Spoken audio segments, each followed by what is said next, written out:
Okay, what's going on? Is it working again? Oh,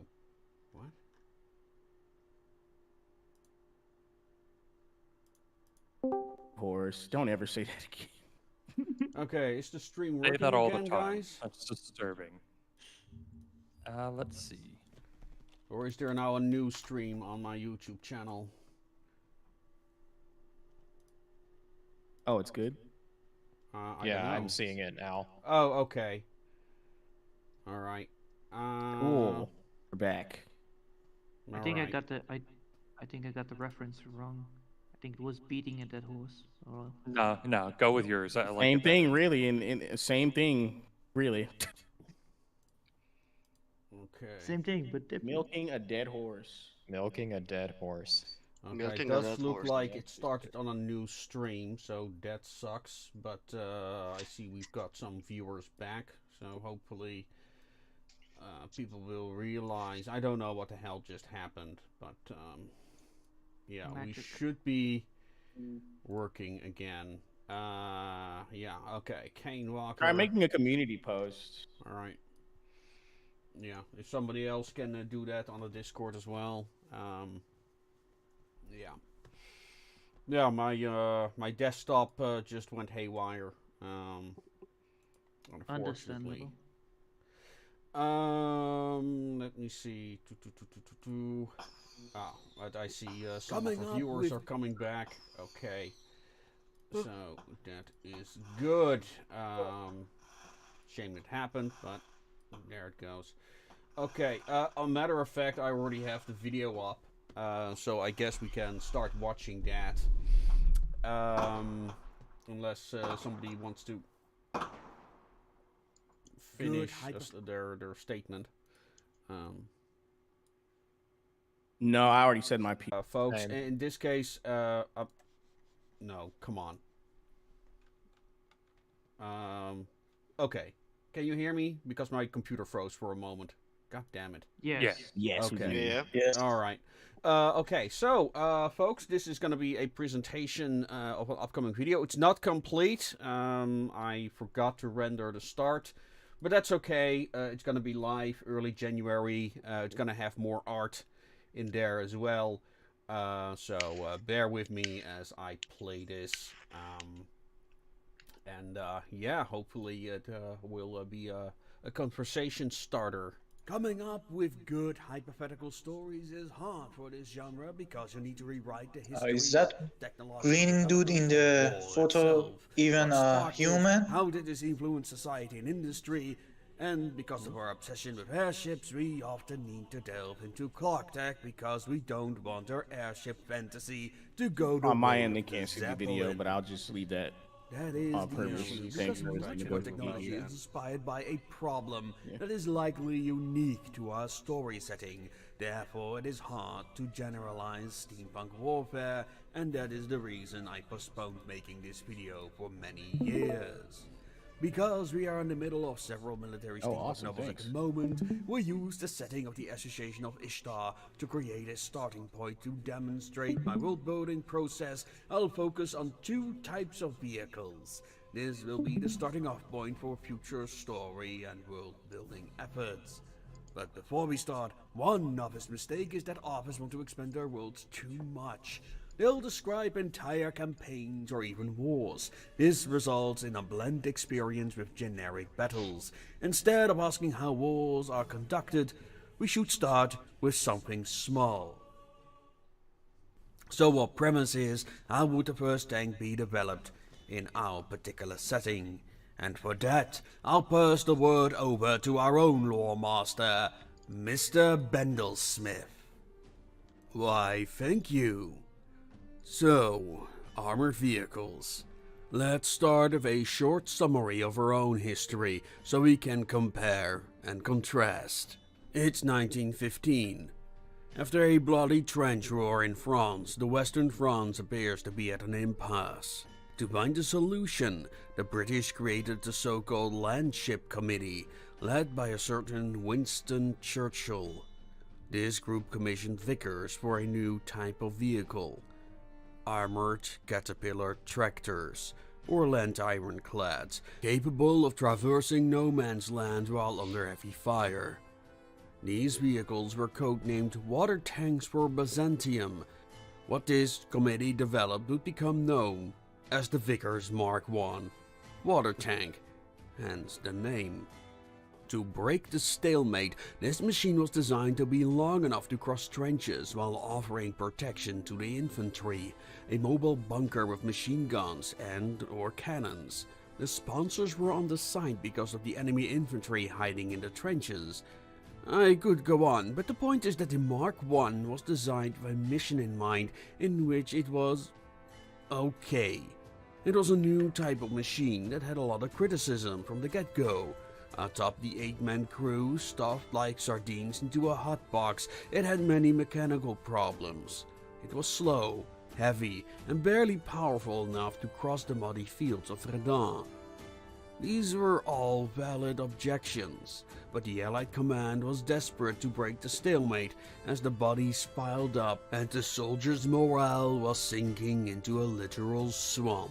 Thus, on the 15th of September 1916, the British Army fielded these untested vehicles near the Somme against the German lines, and they were successful enough, introducing the concept of armored warfare back into military doctrine.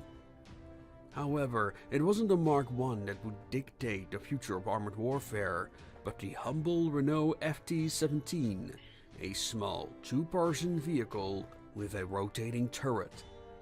By the end of the war, the French had built hundreds of them, and after the conflict, they would export hundreds more across the world.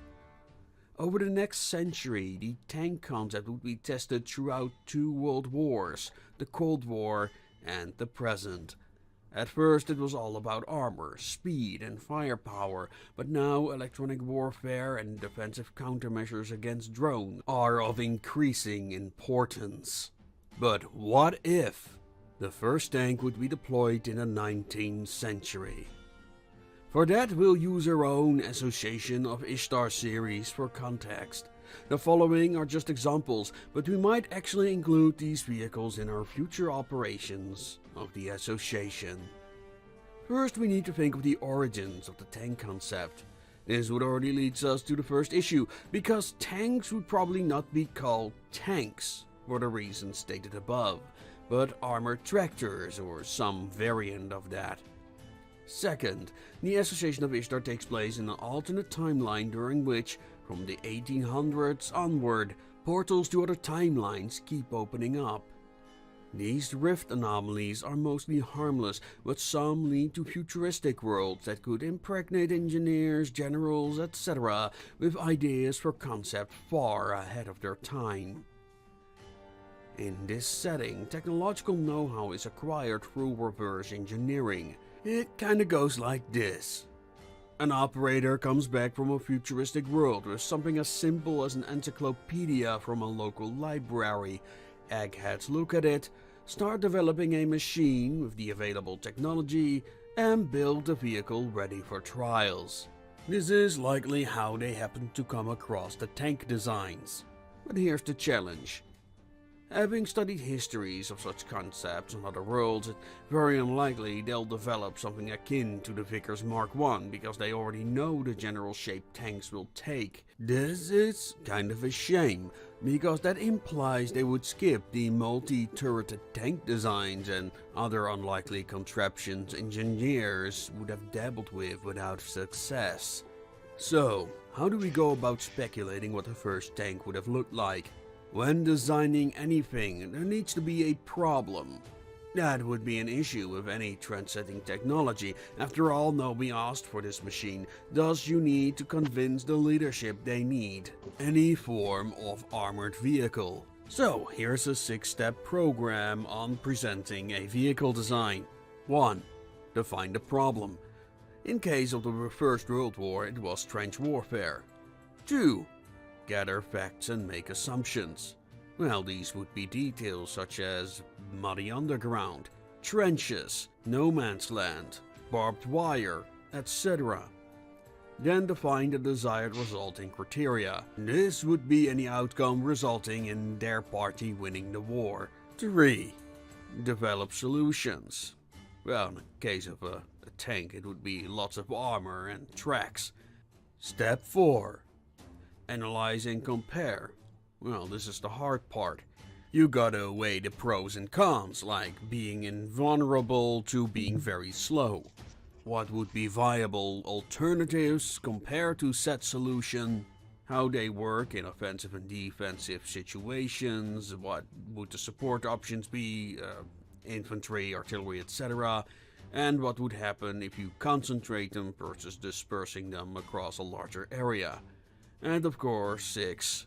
Implement the solution, aka deploy them on the battlefield and hope for the best. Now, assuming we are in a post-Napoleon world, let's say the 1880s, what could the tank be used for? Let's take the Second Taiping Rebellion of 1880. The Taiping were a quasi-Christian sect that carved out their kingdom out of the Chinese Empire. Now wait, you say, weren't they gone by that point? Yes, but not in our timeline. No, I am not getting into it. For the sake of argument, we're assuming the French, despite them being neutral in the conflict, had to protect their assets from the rebels who saw the French as heretics. The French had also developed an armored car by this point, meaning that it is tested technology. I chose this thing, the Chiron Garrido Void, or CGV motor carriages. In this timeline, it was developed during the 1850s and made public in the 1870s. It's equipped with a 7mm Hotchkiss machine gun with a good speed of 15 km per hour, one of the fastest military units on the field. Other nations, like the concept, swiftly placed their own orders for this motor carriage. In a short time, the CGV proved valuable for reconnaissance and cavalry support.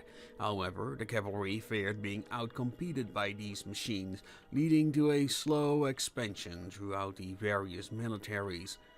Regardless, the CGV-71 made their way to the French outpost in China to patrol the existing roads and support units on foot.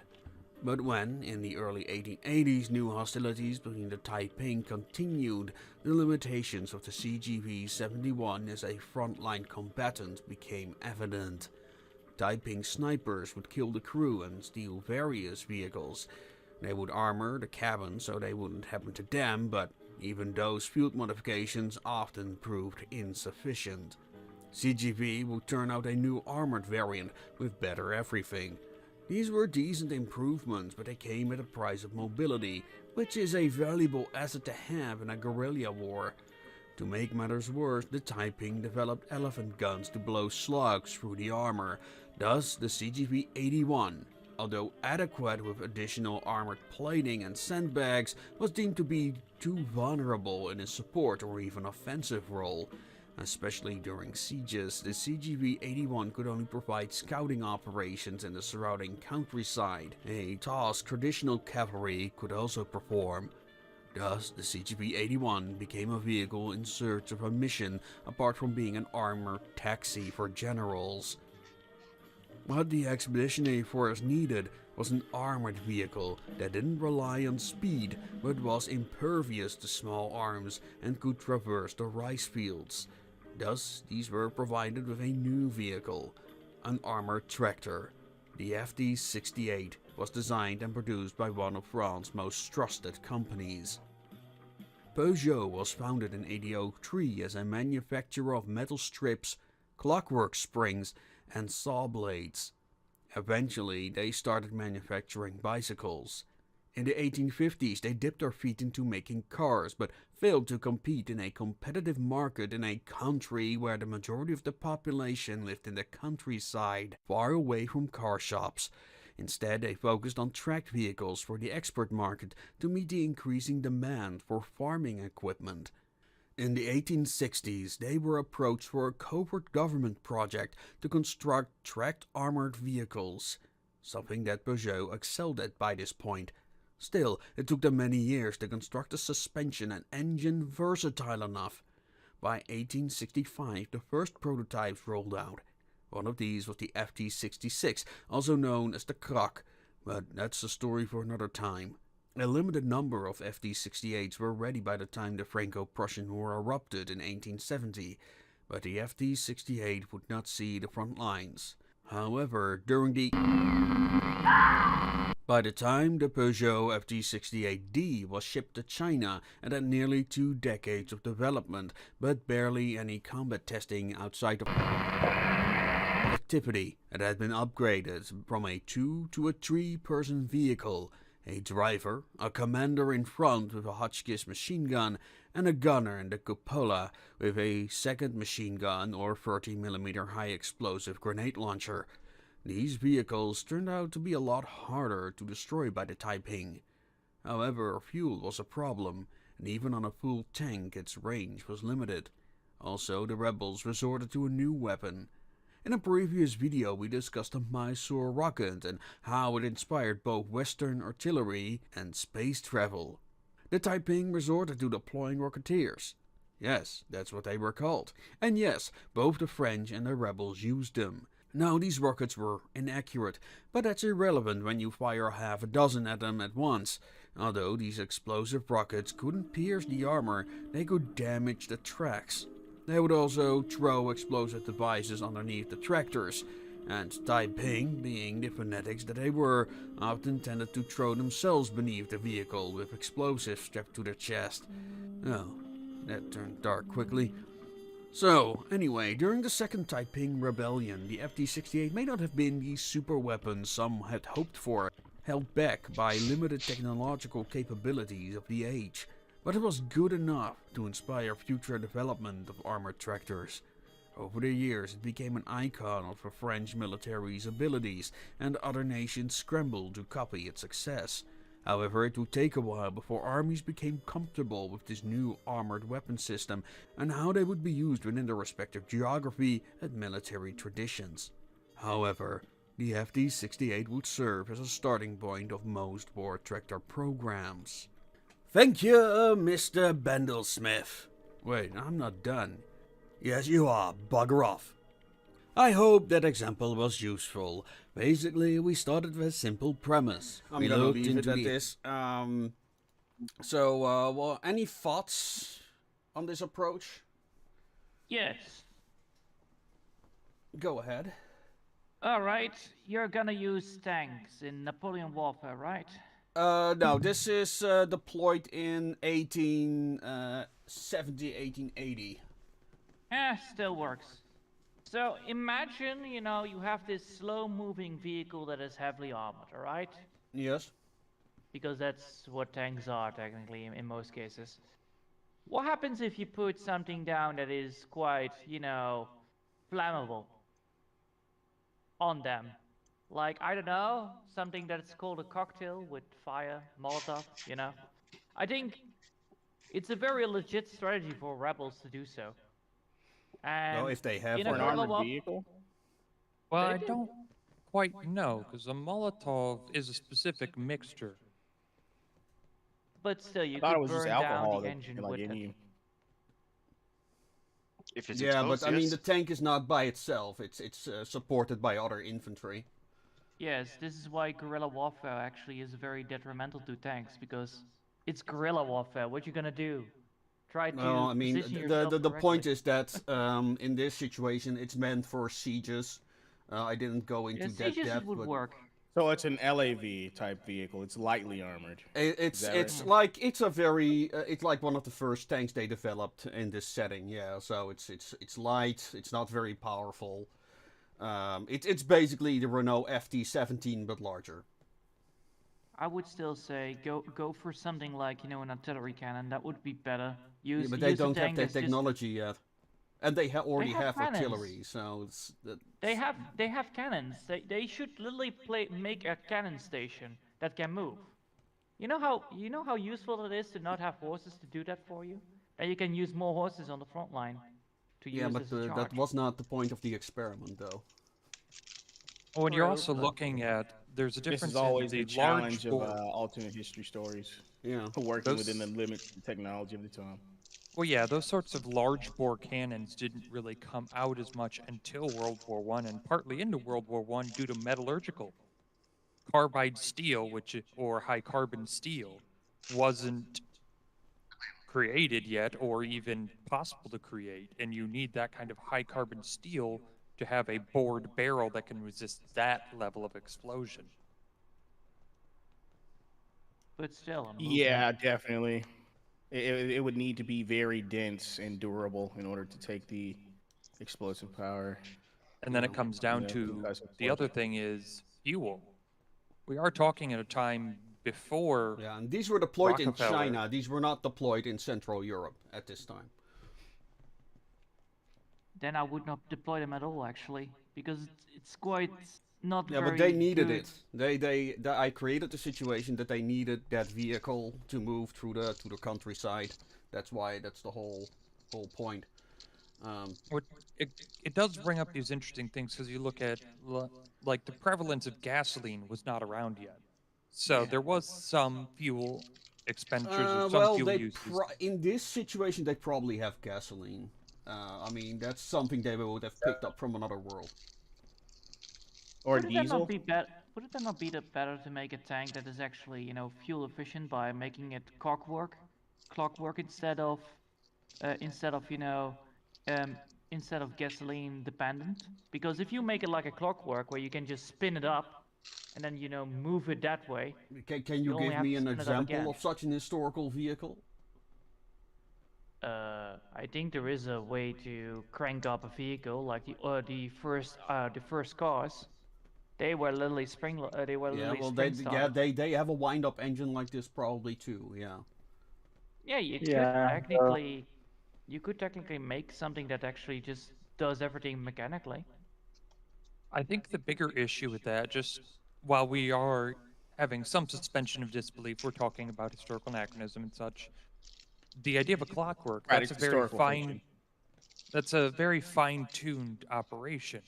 So you make an armored vehicle out of that, you're making something that's designed to take a lot of impact and concussive force, which could very easily disalign gears, get them to skip, and then you basically have a giant mechanical hand grenade, because if that mainspring or whatever thing is holding that tension gets released, it's going to rip the whole vehicle apart.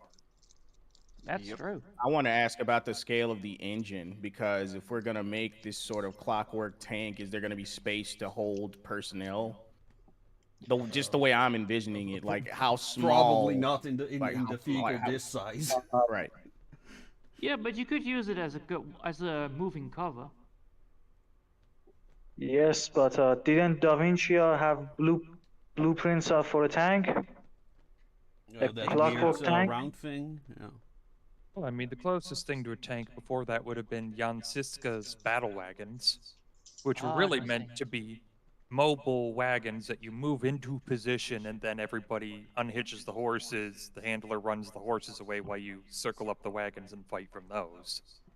So you could look This at some reminds form me of of the. mobile You first, fortification, sorry. but it comes back down to the logistics of it. Of say it is spring load, say there is a rift technology that lets them do that. How do you rewind that in the battlefield? You don't. They're like single-use Yeah, you're going to get tanks. chopped while you're doing that. Well, and that's the thing. Why would you make something single use when you can make something refuelable? Because the fuel is too rare. Well, no, that's not true. Yeah, but Phyllis, that'd be true. Yeah. sorry to Hypothetically, I see where he's going because like cost efficiency would probably be the only reason to make something that's a one and done. However, you would have to make damn sure you have enough because if you run out, then what else is Yes, that is true. there? If you run out, you're fucked. It's like, damn it, I should have brought 102 tanks. Damn it. The time to be ready is not the time to get ready, bro. What did you wanted to say, TA? Yeah, first of all, I wanted to apologize for the interruption, but I would really have to bounce because it's quite late here and I still have to prepare for tomorrow. So sorry for Okay. that. But thank you for Good the night. space and Nothing to apologize for, man. You have a good one. right, have a lovely good day. one. Good night and Happy New Year. Right. Happy You New too. Year. Happy New Year. Happy New Year. Happy New Year. Whatever. All right. But yeah, that does. when we're talking about these sort of out of sync histories, while yes, you could make a clockwork one, but then why would you make a clockwork one when you can just put it on wheels and have the troops push it? That could also work. But the idea See, of this an is out of why I sync, like these. Damn it, I keep interrupting. I'm sorry. No, go I right might have a ahead. delay on my mic. Go right I ahead. was gonna say, I like these discussions because the thing with alternate history is that you can be as accurate as you want, but since it's fictional, you can kind of play around with it and kind of experiment with the suspicion of disbelief. Well, during this discussion, I had an idea about like a ballista that's on a track. I think that'd be a cool Nice. idea. Like it's just like a ballista that's kind of on some sort of like train track that can like circle around a walled city or something like that. That'd be cool. Truth I- Bomb I and w- Munitions would like to talk to you about copyright. Oh, no. I would say, like, you know, build something funny. Like, I think things like an old-fashioned revolt would also be very fun to use. You know, have just tiny little cannons with all this scrap metal in it, and then you know you fire them all off, and then you know you can reload them again by putting the bullet I back want- inside, like the revolt I back in want the day. real where toy soldiers.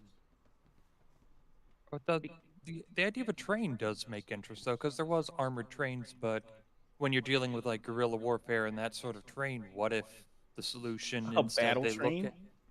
look at they look at a self-contained system of it's an armored train that can lay its own track. It's got crews to lay its own track, so you can advance the track as you go. that would work. Dude, I'm kind of digging the idea of like a war train. That sounds awesome with like Yeah, guns because on you the can side. put you can put cannons on them, and then you Well, know, you we've got just move on. designs Out the for windows. we already have designs for our world's armored trains. Yeah, they were armored trains became popular. Their biggest limiting factor was they had to be on track, so you had to build the track.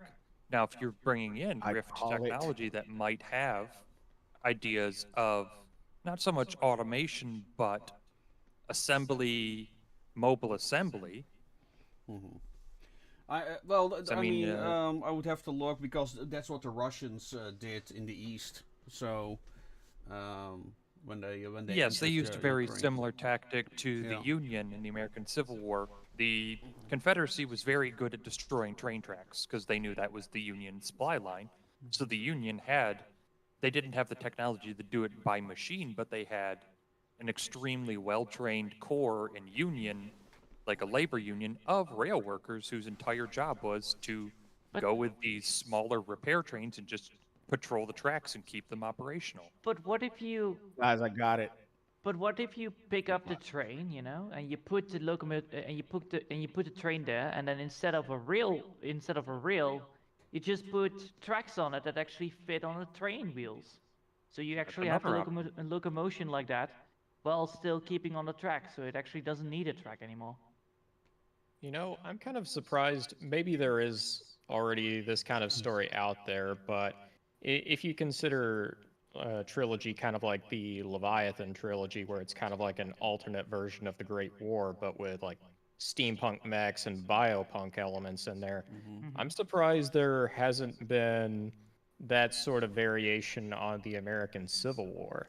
There where you is. could- Oh, there is. Well, it's not Okay. the American Civil War, but it is a series by Scott Westerfield, I believe.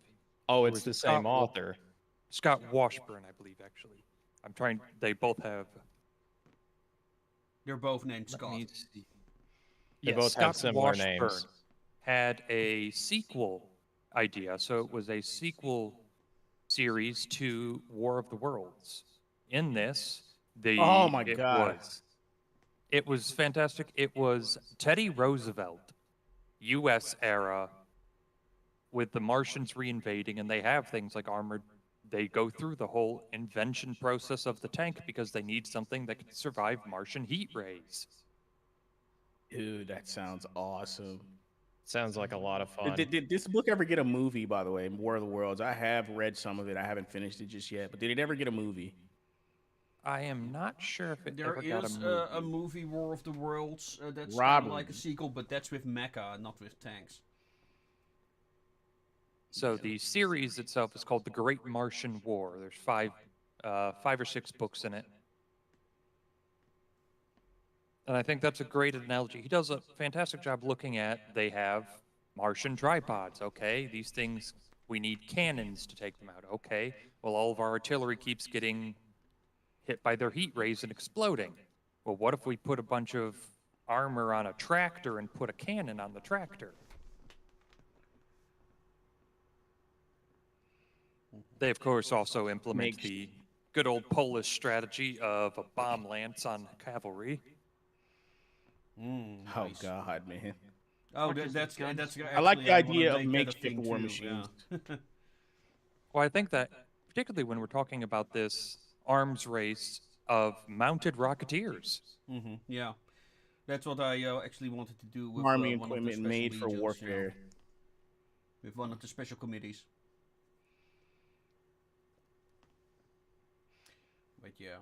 It is kind of the beauty of this genre is we get to look at these ideas, and there's a great quote by Neil Gaiman where he talks about the reader knows things. So his example being a werewolf. The reader knows what a werewolf is. You get bit by it, you turn into it during the full moon.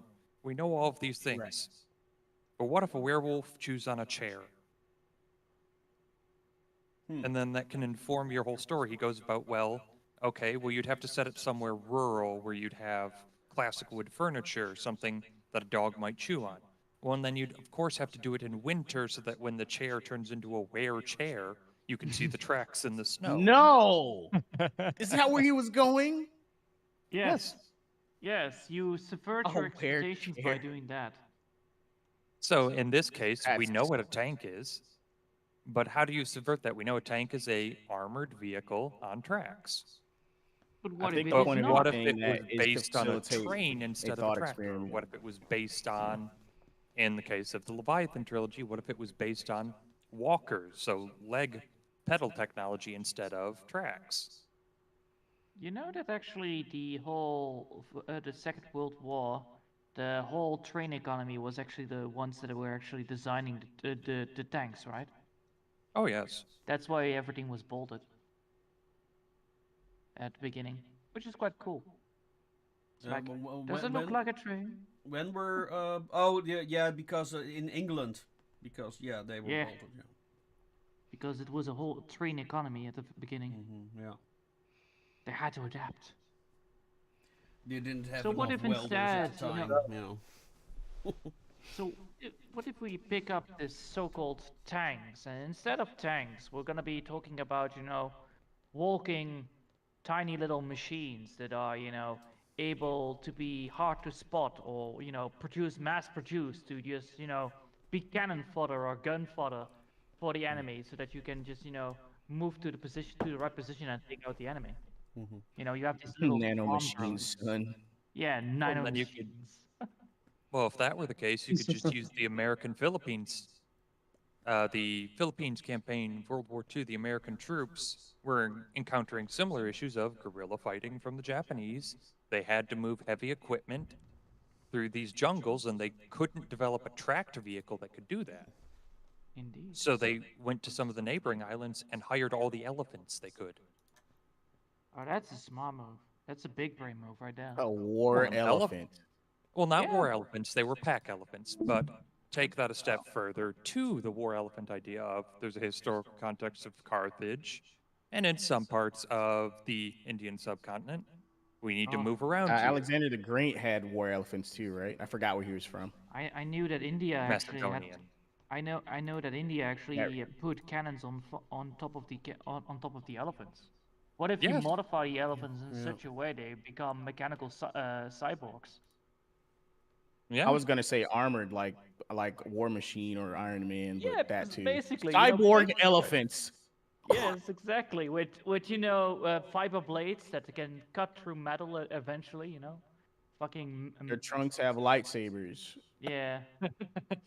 But again, it's an interesting thought experiment to just go through, okay, here's the problem, how do we solve that? In this case, we were talking on a tank. We wanted to examine how a tank would end up in this world. But what if it didn't have to be a tank? The problem is you need to transport something over rough terrain, and keep it safe. The problem isn't we need to develop a vehicle that is armored and has tracks. You could also go for a horse and then just, build something similar to a horse.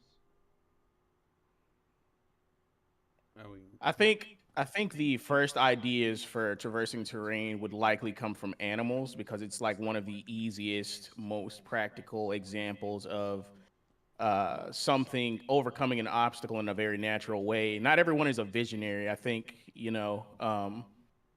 it's a bit magical to be a person that's able to think up a concept and show proof of said concept, essentially out of thin air.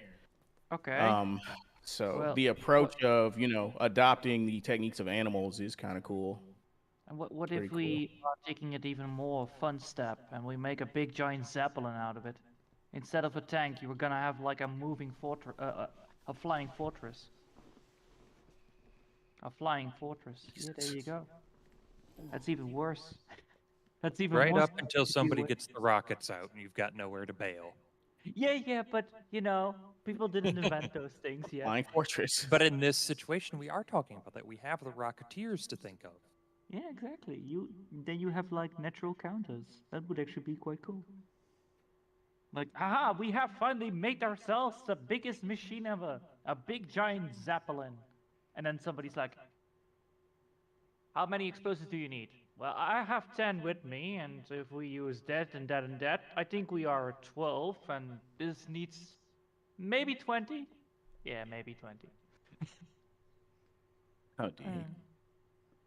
I think we might have completely derailed this conversation a bit, but Have we really? I think it's still in line with Yeah. the bigger picture of the conversation, even though it's different inventions and not just the tank itself and the original problem. Yeah, because Also, it's good to be able to have thought exercises like this. New ideas are often generated by derailments, especially if we're brainstorming anyway. I think it was pretty insightful either way. Yeah, that that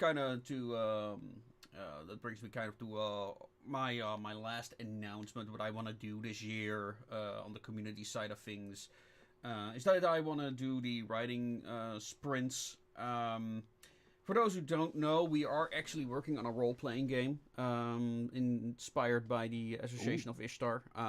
It's done by Chalk Outline Games, a starting up role-playing developer in New York.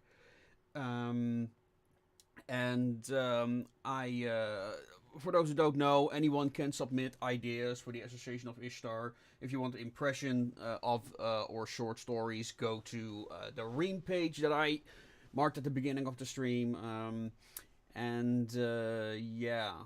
What I want to do is a 2-step submission process, and the first step, that is the one I want to talk about a little bit, is a 150-word introduction of the story's concept. So this can be a monster introduction, technology introduction, or even a world introduction.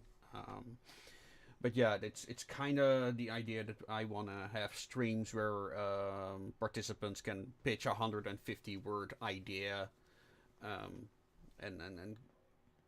any approved concept is immediately canon, so they can be expanded upon at a later date. I found this myself a very productive way of coming up with ideas for both factions, monsters, and all that type of stuff. Yeah. Cannon, weapons of war. But if you if alternate places get if you have like things like portals that people come out of to give fresh ideas to the world, wouldn't that not also be a very smart thing to have people that are actually specialized on those special places like portal technology to see if you can make it your own to create new places? Yes. There are reverse engineering is one of the main topics. Is one of the main themes. I'm currently working on a script of an organization called Raw. It flashed by in the video real quick in the redacted portions. But yeah, they try to manage like all the reverse engineer to regulate the reverse engineering that's going on, so it doesn't go off the rails.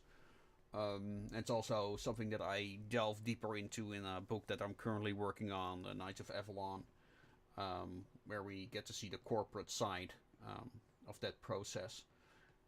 So, yeah, it's something that I'm exploring as we speak.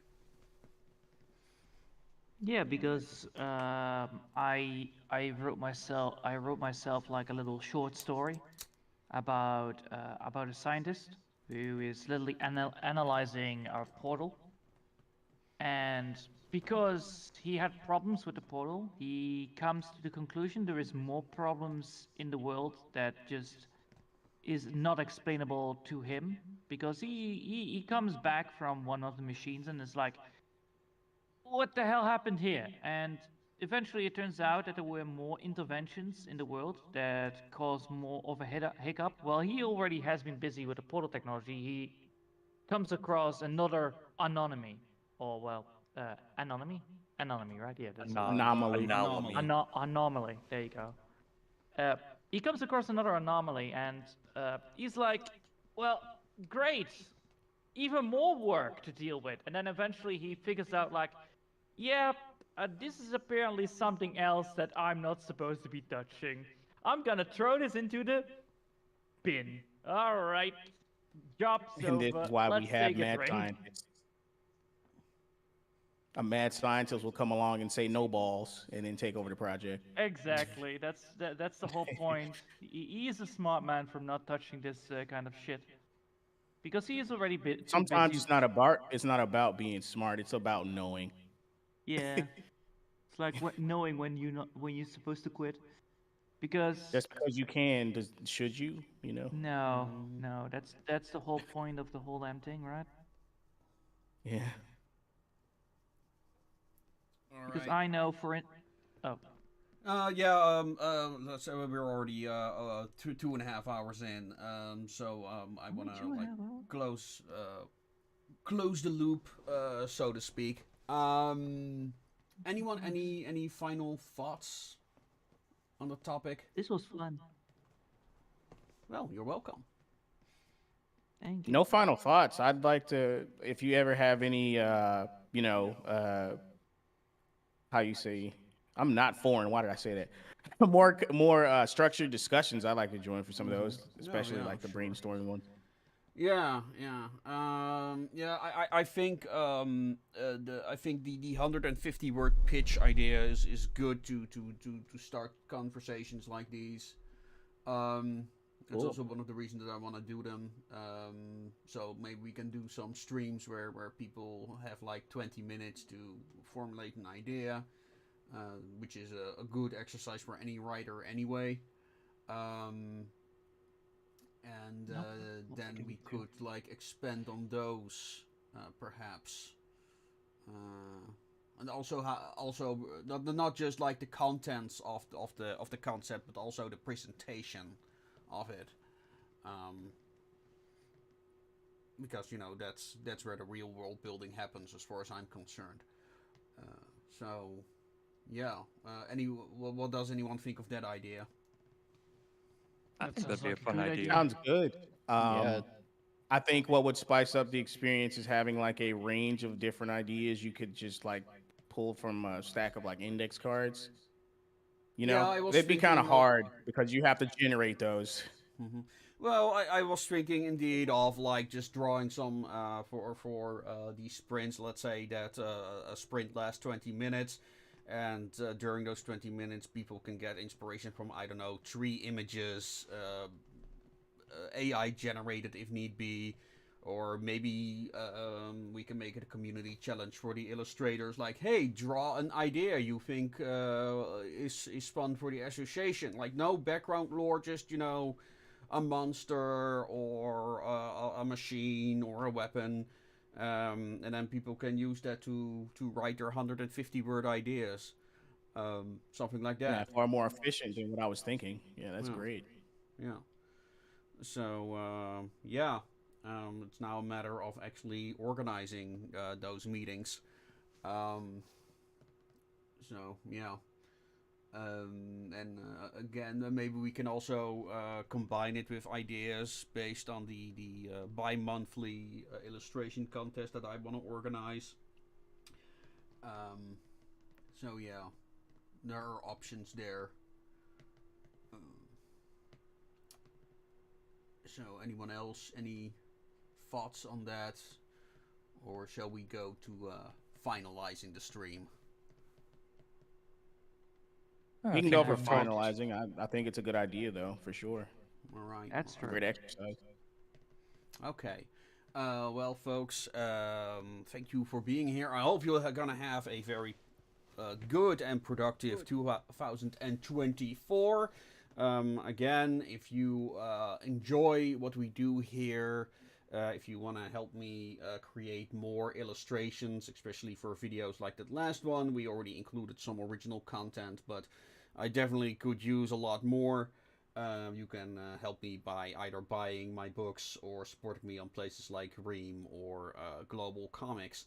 And with that, I think I'm gonna close the stream. Again, thank you everyone. Have a safe and wonderful 2024.